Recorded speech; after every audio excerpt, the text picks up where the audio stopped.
Halo, apa kabar pemirsa? Berjumpa lagi dalam Warta Parlemen. Informasi aktual seputar parlemen bersama saya, Dadi Ramadan.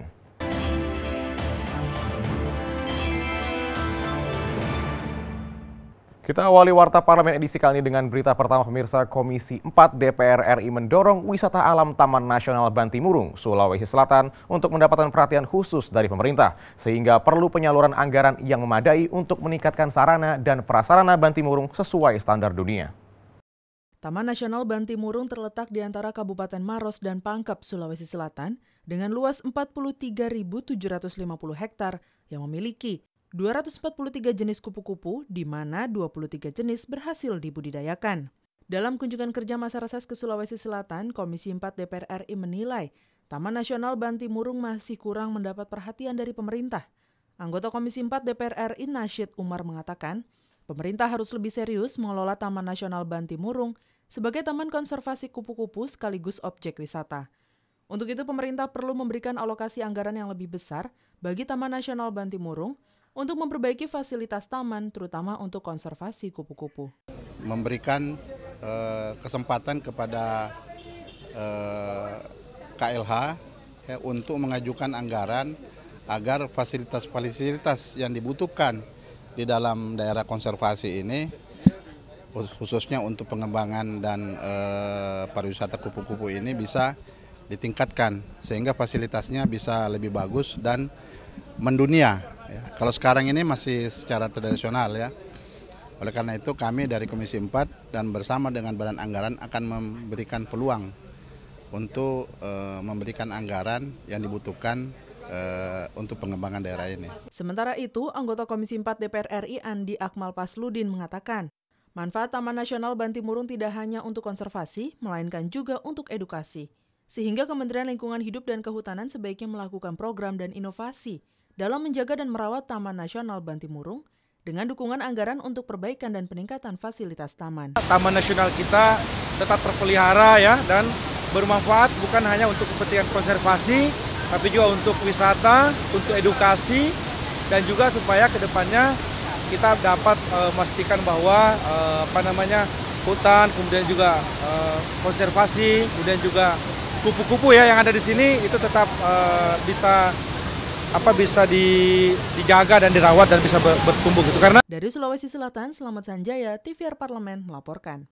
Dan di berita selanjutnya pemirsa, pelaksana tugas Ketua DPR RI Fadlizon menegaskan program bela negara adalah bentuk kekuatan untuk kedaulatan negara kesatuan Republik Indonesia demi mempertahankan kelangsungan bangsa serta menjalankan nilai-nilai Pancasila dan amanat Undang-Undang Dasar 1945. Usai menjadi pembicara pada acara seminar bela negara dan peluncuran buku di ruangan Abdul Muiz, Gedung Nusantara DPR RI Jakarta, pelaksana tugas Ketua DPR RI Fadlizon mengemukakan, Hari Bela Negara merupakan suatu cara untuk mengingat peran dan jasa para pahlawan pasca kemerdekaan Indonesia selama periode 1945 sampai 1949.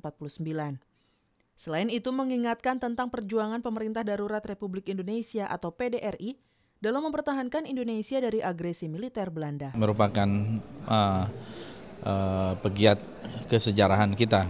Jadi kegiatan bela negara ini merupakan satu cara kita untuk mengingat peran dari para pendahulu kita, khususnya pada periode pasca proklamasi kemerdekaan, yaitu periode 45-49, dan lebih khusus lagi sebetulnya perjuangan tahun 48-49 ketika kita mempertahankan negara Republik Indonesia dari agresi militer Belanda yang kedua. Dan inilah yang saya kira satu periode penting, terutama ada yang namanya waktu itu PDRI, pemerintah. Sementara itu, peneliti Litbang Persatuan Purnawirawan Angkatan Darat, Brigjen TNI Purnawirawan Safrudin Bahar mengatakan, tiap negara mempunyai program bela negara yang wajib ditanamkan kepada semua warga negaranya, di mana melalui program itu mempersiapkan para generasi muda menjadi aktor sejarah dan kedaulatan negara di masa depan. Tiap negara itu mempunyai program bela negara. Seperti dijelaskan tadi oleh Bung Batara Tagalung, negara itu tidak ada yang menjamin. Yang bisa menjamin itu dirinya sendiri. Jadi kalau tidak ditanamkan ini, berarti negara itu kropos dari dalam, rakyatnya tidak tahu dan tidak disiapkan untuk itu. Jadi mungkin kita sudah agak terlambat ya apalagi kesadaran nasional, Pancasila, sejarah, ilmu bumi sudah dihilangkan sejak 98 sampai kita sadar sekarang. Jadi sekarang sudah saatnya generasi muda kita persiapkan, karena yang akan melanjutkan ini dan akan punya ini kan mereka. Gejalanya sekarang itu. Ajib dan Divo, TVR Parlemen melaporkan. Delegasi DPR RI dipimpin Wakil Ketua DPR RI Fahri Hamzah melakukan kunjungan ke Majelis Syuro Kerajaan Arab Saudi. Delegasi DPR RI mengajak Arab Saudi lebih aktif lagi bersama Indonesia menciptakan perdamaian dan penyelesaian konflik di sejumlah negara termasuk Palestina.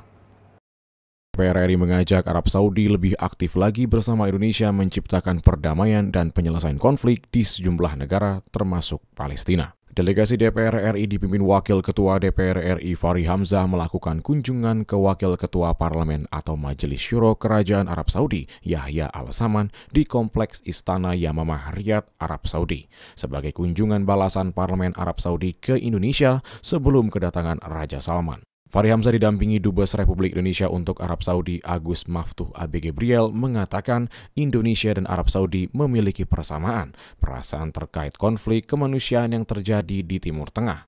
Hal itu bisa menjadi gangguan bagi Indonesia dan Fahri berharap Dubes Republik Indonesia di Arab Saudi mendapat akses luas ke Kerajaan Arab Saudi untuk meningkatkan hubungan kedua negara. Gangguan ini harus membuat kita tambah bersatu, tambah kuat, sebab sebagian besar dari agenda umat Islam bisa diselesaikan apabila Saudi Arabia dan Indonesia bersatu.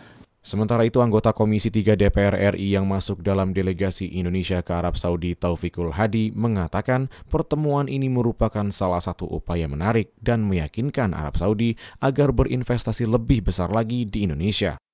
Dalam pertemuan tersebut, delegasi Indonesia juga membahas masalah Yerusalem dengan Parlemen Arab Saudi. Kedua pihak untuk menjadi negara-negara yang mempelopori hubungan, ya, soliditas di dalam kalangan OKI untuk menjamin agar Yerusalem itu adalah merupakan ibu kota dan merupakan bagian daripada bangsa Palestina. Dari Arab Saudi, Rohim, TVR Parlemen melaporkan. Dan pemirsa, demikianlah Warta Parlemen edisi kali ini. Sampai jumpa pada Warta Parlemen berikutnya. Terima kasih atas perhatian Anda dan sampai jumpa.